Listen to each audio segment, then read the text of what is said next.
Half-yearly exam class 8 का एक बार मैं करेक्ट आंसर बताना चाहूँगी बच्चों। आप सभी का इस वीडियो में स्वागत है। आप एक बार सत्य की जानकारी प्राप्त कर लें, यानी कौन से आंसर करेक्ट है इसके एकदम ये प्रश्न दोहराए भी जा सकते हैं आगामी एग्ज़ाम में। बदलू कौन था? तो बदलू मनिहार था। बदलू क्या कार्य किया करता था? तो लाख की चूड़ियाँ बनाता था। बहुतों ने लिखा पैसों के बदले चूड़ियाँ बेचता था। करेक्ट है, लेकिन उसका काम क्या था? मेन काम था उसकी लाख की चूड़ियाँ बनाना। लाख की चूड़ियाँ पाठ के लेखक का नाम क्या है? तो एक कामतानाथ है।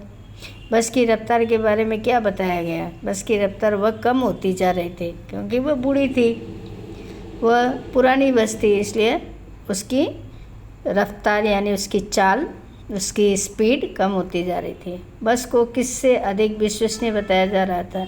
नई नवेली सुंदर बसों से विश्वसनीय बताया जा रहा था, क्योंकि जो ओल्ड आदमी होता है वो विश्वास के पात्र होता है। तो चाहे ओल्ड आदमी हो, चाहे बस हो, चाहे चीज़ हो, नई सुंदर बसों से विश्वसनीय थे।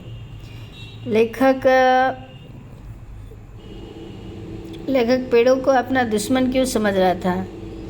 पेड़ों से बस टकराने के भय के कारण। लेखक को किसकी अंत्येष्टि करने का भय सता रहा था? तो बस की होगा। बहुतों ने लिखा वृद्धा की, तो ये नहीं होगा, बस की होगा। भगवान के डाके किन्हें कहा गया?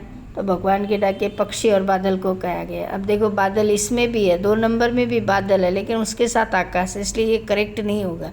पक्षी पहला नंबर में भी है, पर्वत है, वो भी नहीं होगा। तो कि पक्षी और बादल है, तो ये आपको भ्रम में डालने के लिए ऐसे ऑप्शन दिए जाते हैं ताकि आप गलती करो। भगवान के डाकिये द्वारा लाई गई चिट्ठियाँ कौन नहीं पढ़ पाता है? तो मनुष्य नहीं पढ़ पाता है। एक देश का भाप दूसरे देश तक किस रूप में जाता है? बहुतों ने लिखा भाप। अब क्वेश्चन में ही दिया हुआ एक देश का भाप, तो क्या होगा? पानी के रूप में। क्या निराश हुआ जाए पाठ के लेखक का नाम क्या है? हजारी प्रसाद द्विवेदी है। द्विवेदी टाइटल होता है, द्विवेदी, त्रिवेदी, चतुर्वेदी। अब यादव, शर्मा, ये सब तो बिल्कुल ही नहीं है, द्विवेदी है। इसमें अगर त्रिवेदी होता तो भी गलत होता है, क्योंकि वो 2 वेदी है।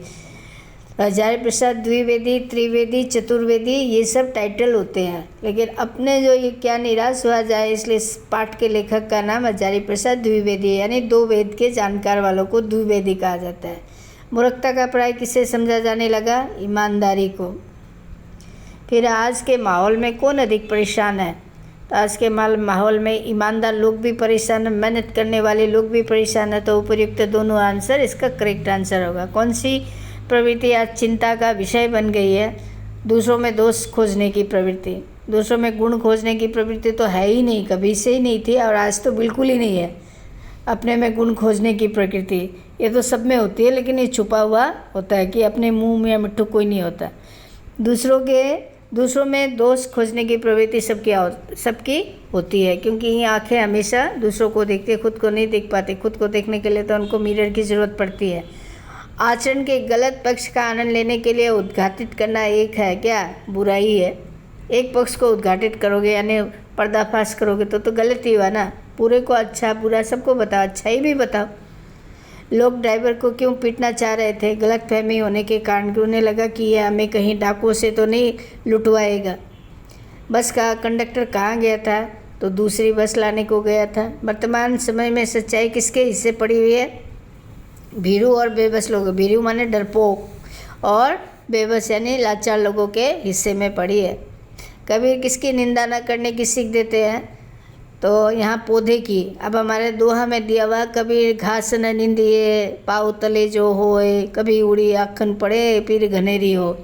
तो वहाँ घास कहा गया। घास एक्चुअली पौधे का ही पर्याय है, लेकिन यहाँ दूरदर्शी अर्थ में कमज़ोर मनुष्य की निंदा है ना न करने की सीख देते हैं। कबीर के दोहों को किस नाम से जाना जाता है? तो कबीर के दोहों को तो चैप्टर का नाम ही दिया, कबीर की साखियाँ। बहुतों ने बहुत गलती की, ज्ञान बताया, चौपाई बताया, क्योंकि दोहा 2 लाइन का होता है, 4 लाइन वाले को चौपाई कहते हैं। तो अब जबकि हमारा टाइटल ही दिया हुआ कबीर की साखियाँ, तो चैप्टर का नाम तो कबीर का साखियाँ ही होगा। कबीर के दोहों को साखियाँ कहा जाता है। अब निम्नलिखित प्रश्नों के उत्तर है 20 से 25 शब्दों में लिखिए। बचपन में लेखक अपने मामा के गांव चाव से क्यों जाता था और बदलू को मामा न कहकर बबलू काका क्यों कहता था? चूँकि है ना बचपन में लेखक अपने मामा के गांव चाव से इसलिए जाता था क्योंकि बदलू जो है लाख की रंग बिरंगी गोलियाँ बना के देता था। सारे बच्चों ने ये आंसर करेक्ट लिखा है। बदलू को मामा न कहकर बदलू काका कहते थे क्योंकि पूरे गांव के बच्चे बदलू काका कहते थे। यद्यपि लेखक जो है वो बदलू का मामा ही लगता था, लेकिन एक अकेला मामा कहेगा, बाकी सारे बच्चे काका कहेंगे तो अच्छा नहीं लगता था, इसलिए बदलू मामा नहीं कह के काका ही कहता था। पेट्रोल की टंकी में छेद होने पर ड्राइवर ने बस चलाने का इंतज़ाम कैसे किया? बाल्टी में निकाल लिया, फिर नाली से उसमें डालने लगा। लेखक को शाम वाली बस वयोवृद्ध से क्यों लगी? वयोवृद्ध यानी बूढ़ी, वो देखने में ही बूढ़ी थी तो वयोवृद्ध ही लगेगी। फिर भी लोग उस पर जाने के लिए तैयार हो गए थे क्योंकि उसका कोई ऑप्शन नहीं था, कोई और जाने का कम्युनिकेशन साधन ही नहीं था। भगवान के डाके सरकारी डाके से किस प्रकार भिन्न है? तो सरकारी डाके तो भैया पैसा लेते हैं चिट्ठी पहुंचाने के लिए और पता लिखा होता है, और भगवान के डाके में कोई पता भी नहीं होता है, फिर भी डाके पहुंच जाते। तो कौन है भगवान के डाके? पक्षी और बादल। तो इनको कहीं एक दूसरे से जाने के लिए वीज़ा उजा नहीं चाहिए, लेकिन भगवान के डाके को, सरकारी डाकियों को तो भाई एक जगह से दूसरी जगह जा भी नहीं सकते, वो पर्टिकुलर जगह में रखते, चिट्ठियाँ बांटते हैं और वहाँ पर एड्रेस लिखा होता है। टिकट बाबू के किस ईमानदारी से लेखक चकित हो गया? इस बच्चों ने इतनी गलतियाँ की है, इसको किसी और प्रश्न के साथ ऐड करके लिखना चाहा है, जबकि वह है ट्रेन की टिकट काटा, फिर ट्रेन में बैठा, फिर 100 रुपया दे के भूल गया, 10 रुपया लगा, 90 रुपया लौटा दिए वगैरह वगैरह। कबीर की साखिया पाठ में तिनका किसका प्रतीक बताया गया है? तो कबीर की साखी में तिनका तिनके जोड़िए, तिनका तिनके पास, तिनका यानी घास फूस का, और तिनका का एक पर्यायवाची शब्द ये भी है कि तिनका आत्मा को कहा गया है ना। एक तिनका मनुष्य के लिए किस प्रकार हानिकारक हो सकता है? जब वो उड़कर आँख में गिर जाए तब हानिकारक हो सकता है। दोषों का पर्दाफाश करना कब बुरा रूप ले सकता है? जब हम दोषों के केवल दोष को ही देखें, उसके गुण को नहीं देखें, तब लोग क्या होते हैं, उसके दोषों को हमने उजागर किया तो दुश्मनी कर लेता है। तो इस तरह से दोषों का पर्दाफाश करना बुरा रूप ले लेता है जब हम किसी एक पक्ष के किसी एक है ना कॉर्नर को देखेंगे। पूरे वजूद को देखना चाहिए। निम्नलिखित किन 2 प्रश्नों के उत्तर विस्तार पूर्वक लिखिए। आपके सपनों का भारत कैसा होना चाहिए? क्या निराश हुआ जाए? पाठ के आधार पर लिखिए। मेरे सपनों का भारत, बहुतों ने बहुत अच्छा लिखा कि मेरे सपनों का भारत ऐसा होना चाहिए जहाँ ईमानदारी हो, भ्रष्टाचार नहीं हो, है ना, रोजगार हो, लोगों को आर्थिक मदद मिले, धन का समान वितरण हो, कोई गरीब अमीर न रहे, धर्म को धर्म के दृष्टि से देखे, धर्म को राजनीति में ना घसीटे वगैरह वगैरह। विपरीत परिस्थितियों के बावजूद बदलू ने किस प्रकार से अपने व्यक्तित्व को टूटने नहीं दिया? भाई वो मशीन युग आ गया था और वो हाथ से काम करता था, लेकिन उसने मशीन को नहीं अपनाया। वो लाख की चूड़ियाँ बनाता था, फिर कांच की चूड़ियाँ आ गई, उसने कभी कांच की चूड़ियाँ नहीं बनाई। तो वो उसका काम धंधा चौपट हो गया, लेकिन वह हार के भी जीत गया क्योंकि उसने अपने वजूद के साथ और मशीनी युग के साथ कभी समझौता नहीं किया। लेखक को अपनी किस यात्रा पर किन कठिनाइयों लेखक को अपनी बस यात्रा में किन किन कठिनाइयों का सामना करना पड़ा? बस की यात्रा पाठ के आधार पर लिखिए। तो बस तो पुरानी थी, रुक रुक के चल रही थी, है ना, और थोड़ी दूर जाने पर टायर भी फिर से पंक्चर हो गया, फिर थोड़ी दूर और जाने पर उसकी स्पीड कम हो गई, थोड़ी और दूर जाने पर उसकी आंखों की रोशनी चली गई और फिर बस एकदम ही पुलिया के पास ठप होके बैठ गई और ऐसे फिर जाके कंडक्टर दूसरी बस लाने के लिए गया। तो इस तरह इन सारी समस्याओं का सामना करना पड़ा। व्याकरण में देखते दिए गए प्रश्नों को उचित पढ़कर उचित विकल्प चुनकर लिखिए। भाषा के मुख्यतः कितने रूप होते? 2 होते, मौखिक और लिखित। नेपाली भाषा की लिपि क्या है? देवनागरी है। समास के कितने भेद है? 6 भेद है। अव्यय भाव समास का कौन सा पद है? तो आजीवन अव्यय भाव समास का उदाहरण है। नगरवासी में नगर का वासी होगा, नगर में बसने वाला नहीं होगा, नगर को वासी भी नहीं होगा। नेहा संतोष से लंबी है, उचित शीर्षक तो से होगा। अलमारी में तुम्हारे कपड़े रखे हैं, जब में और पर यानी इनसाइड और ऑन हो तो वहाँ यानी प्रीपोजिशन को अधिकरण कारक कहते हैं। इन एंड ऑन अधिकरण कारण। अलमारी में अंदर है तो अंदर में होगा एकार। और पर है, टेबल पर है तो भी होगा अधिकरण कारक, इसकी 2 विभक्तियाँ होती है। बच्चा पलंग से गिरा, उचित कारक भेद गिताइए, तो उचित कारक पलंग से दूर हो गया, तो जहाँ दूर का भाव होता है वहाँ अपादान कारक आता है। कौन से समास में उपमेय और उपमान का संबंध होता है? ये कर्मधारय समास है। नेक्स्ट अगर इस तरह का प्रश्न है कि कौन से समास में विशेषण और विशेष्य होता है, तो वो भी कर्मधारय समास होता है। पंचवटी का समास विग्रह क्या है? पंचवटी का 5 बटों का समाहार होगा। बहुतों ने लिखा 5 का समाहार नहीं होगा, 5 बटों का समाहार। पंचवटी दिया हुआ है तो बटों कैसे लिखना भूल जाओगे आप, 5 का समाहार नहीं होगा। 2 मित्रों के बीच में परीक्षा की तैयारी करते हुए संवाद 80 शब्दों में लिखिए। भारत के तो संवाद लिखो, या भारत के क्रिकेट टीम के वर्ल्ड कप जीतने के अच्छे प्रदर्शन को लेकर 2 मित्रों के बीच में एक संवाद 80 शब्दों में लिखो। दोनों में ही आपको संवाद लिखना है, एक पर परीक्षा की तैयारी करने के बारे में या दूसरा क्रिकेट वर्ल्ड कप के बारे में है। तो जब आप क्रिकेट के बारे में लिखोगे तो क्रिकेट के जो खिलाड़ी है विराट, तो बच्चे लोग लिखते हैं विराट, त नहीं होता ट होता है। क्रिकेट होता है तो क्रिकेट त लिखते हैं, ट होता है। कभी कभी क्या होता है प्रश्नों में ही स्पेलिंग दी रहती है, फिर भी बच्चे लोग इतने जल्दी में होते हैं कि उनका ये भी ध्यान नहीं रहता कि एक बार प्रश्न को देख के स्पेलिंग को करेक्ट कर लो, मगर उनको नंबर कटवाना मंजूर होता है, प्रश्न देखना मंजूर नहीं होता। अच्छी संगति का महत्व बताते हुए अपने छोटे भाई को पत्र लिखिए। संगति मतलब कंपनी। भाई तुम गुड कंपनी रखोगे तो अच्छे संस्कार तुम्हारे अंदर आएंगे, बुरी कंपनी रखोगे तो बुरे संस्कार आएंगे। फिर इसका अथवा दिया गया, परीक्षा में प्रथम आने पर बधाई देते हुए अपने मित्र को पत्र लिखिए। बधाई पत्र में आपको विषय लिखना पड़ेगा, पर्सनल लेटर में आपको विषय नहीं लिखना पड़ेगा। तो एक वाला जो है फॉर्मल लेटर है, दूसरा इनफॉर्मल लेटर है।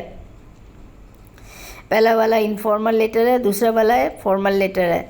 दिए गए प्रस्थान के आधार पर 100 से 120 शब्दों में एक लघु कथा लिखो। एक इसमें तो बच्चों ने बहुत ही अच्छा किया है, क्योंकि इस तरह के प्रश्न बहुत काफ़ी स्कोरिंग होते हैं। सफल और असफल मनुष्य में क्या अंतर है? यही कि एक को अपने परिश्रम का मूल्य मिला और दूसरे को नहीं, परंतु उसके पीछे क्या रहस्य है? सफल मनुष्य ने अपना सारा काम बुद्धिमानी और सजगता से किया, जबकि असफल व्यक्ति ने काम को बोझ मानकर किसी प्रकार बस पूरा किया। ऐसे लोग काम तो बहुत करते, किंतु संपूर्ण निष्ठा और आस्था के साथ नहीं करते हैं। परिणाम यह होता है कि उनके द्वारा किए गए कार्यों से अपेक्षित सफलता नहीं मिलती, यानी अपेक्षित मतलब जितना आशा करते हैं उन लोग उतनी नहीं मिलती, और वे व्यर्थ ही भाग्य को दोष देते हैं। तो सफल और असफल मनुष्य में क्या अंतर है? सफल मनुष्य अपने काम को पूरी लगन और निष्ठा के साथ करता है, असफल मनुष्य निष्ठा और लगन के साथ नहीं करता, ये अंतर है। तो उसको मन मुताबिक सफलता सफल व्यक्ति को मिल जाती है, और असफल व्यक्ति को मन मुताबिक सफलता नहीं मिलती है।